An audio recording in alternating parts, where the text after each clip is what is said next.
Cause it's the fan man Hobson and Reefer. We don't got fans, we got a lot of believers, only to be judged by the Father of Jesus. You can love me or leave me alone. Hasta la vista. What? We say hasta la vista. Yeah, we say hasta la vista. Welcome to the open mic interview from MicControl.com. Today we're here with one half of the group Fortune Family. Reef, what's going on? Music is my life, music is my energy. Music is my life, music is my remedy. Music is my life, music is my energy. So let me get this straight. So you go to school in NYU, Yeah. but you're originally from Philly. Yeah, I'm from right outside of Philly. Me and Hobson both went to the same high school. I was 2 years older, and right now I'm a sophomore. Very cool. Yeah. Well, let's get right into it. We know you guys are working on a new. Is it an EP? Is it a mixtape? You know, we titled it an EP, but I think it's gonna run a little long for an EP. So Yeah. it's like a little nice blend. Mm-hmm. You know, whatever it's called, EP, mixtape, it's still gonna be music. Yeah. So, yeah. Exactly. Yeah. What's it going to be titled? Paradox. Paradox. And what kind of, is there a certain reason you picked that? Like, what was the reasoning behind that? Well, the way I interpret paradox, it basically means something that looks contradictory, and then basically when people first see a group that's one half Egyptian, one half suburban white, you know, people think, wow, that's very contradictory. It's something that we would never think of at first. Yeah. So basically, however the fans want to interpret that, it's open to. Yeah. And what stage are you guys at? You're releasing it February 1st, right? Yeah, February What 1st. stage are you guys at right now in terms of, is it all done, or are you guys still working on it? A lot of the recording is done. You know, there's the finer things that we have to tune up. Hobson's gonna go over and master it, mix it, do all that. I'm really not involved with that. You know, I just go, record it, vibe, Yeah. listen, enjoy. Those are the steps right there. What can fans, or some of the people who haven't heard of you guys before, what can they expect from it? Like what kind of sound are you guys going to bring to it, as well as what's going to make it stand out from any other rap mixtape, EP, whatever that's coming out that's in the college scene right now? Definitely. I think the one thing that makes us stand out is definitely versatility. Mm-hmm. It's there are a lot of great up-and-coming acts right now, but I think the thing that makes us stand out is that on an EP that's 8 or 9 songs, we can go from a song that talks about political issues, jump to a song about Friday night, and then jump to a song that's strictly punchline. Yeah. And granted, with each of these songs, there's a different type of style, a different type of beat, whether it's a hook, whether it's just scratching. So we want to make it appeal to different demographics, different ages, different types of music styles. So we just want to grasp the audience. Yeah. On the note of all these, I've noticed that you guys do have that style where one song can be it's something that makes you want to like party, or like it's kind of like it's got the poppier sound to it, and then you've got the songs with kind of like the deeper meaning behind it.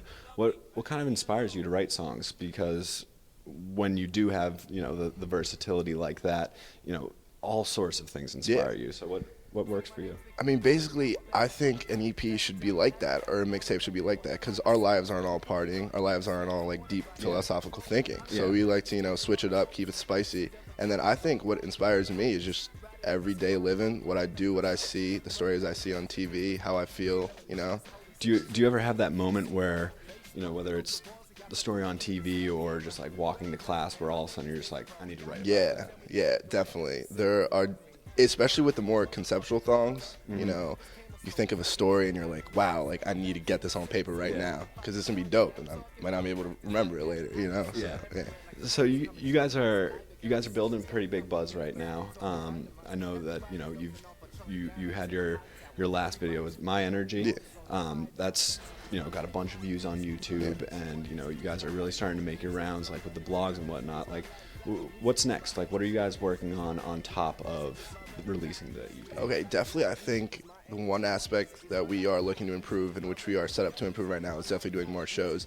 Getting ourselves out there to different audiences that may not know who we are, opening for bigger acts, just getting our name on the table.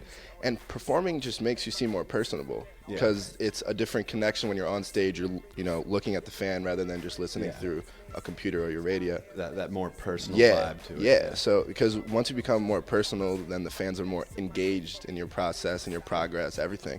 Then another aspect, hopefully it works out for this EP, is a lot of collaborations. Just so we can cross demographics, get new styles, just switch it up. What what kind of collaborations do you guys have planned, either for the EP or just in the future in general? Are there any that you guys are trying to drop right now? We definitely have some on board right now. I'm actually going to keep it a surprise. All right. But they're definitely names that you guys have noticed in the up-and-coming game. Awesome. That should be sick. Very cool. Yeah. We're definitely looking forward to that. So what shows do you have coming up? I know you've got some shows opening for some big names. Yeah, right now we're opening up for Mac Miller February 19th with OCD. Mm-hmm. Big shouts to them. And other than that, we're going to be doing some college shows. Mm-hmm. You know, going to different frats around the Northeast, making sure we get our name. Because essentially, the most people who listen to our music is the college demographic. Yeah. So going to a frat, performing there, it's like perfect. Yeah. It's like performing at our niche. You know? Yeah. How do you feel? I mean, the frat rap genre is huge right now. Mm-hmm. Whether, so many different artists can fall into the genre, but it's really exploding right now in terms of, people just trying to hit the college scene. How do you think this genre emerging has helped, groups like you where, it's before you make a hip hop album, and if you're reaching out to hip hop fans, then you've got a pretty broad demographic to work with. But with the frat rap genre, how has that opened it up for artists such as yourself or people that are in your position to be able to, kind of make a name for themselves because it's a more focused, audience? Well, I'd say the whole frat rap movement, not necessarily just in the subject matter, but it's just how you make your music. Just regular kids who go to college, who go to high school, who have always loved hip hop. Yeah. They get on a mic, they get on a beat, and they're like, wow, maybe I should actually try this out. Yeah. So, if the whole frat rap movement didn't emerge, then I don't think it would be possible for groups like us to succeed. But then again, I don't want to define ourselves just as frat rap, because I don't think talking about deep issues is necessarily frat or not. Yeah, so, definitely. But hopefully, we can grab that audience too and make sure they're vibing. Branching off from what you were just saying about these kids that are just the average kid, and all of a sudden they, hear a beat and they try rapping over it, and all of a sudden they're like, hey, I can do this. How did you get started?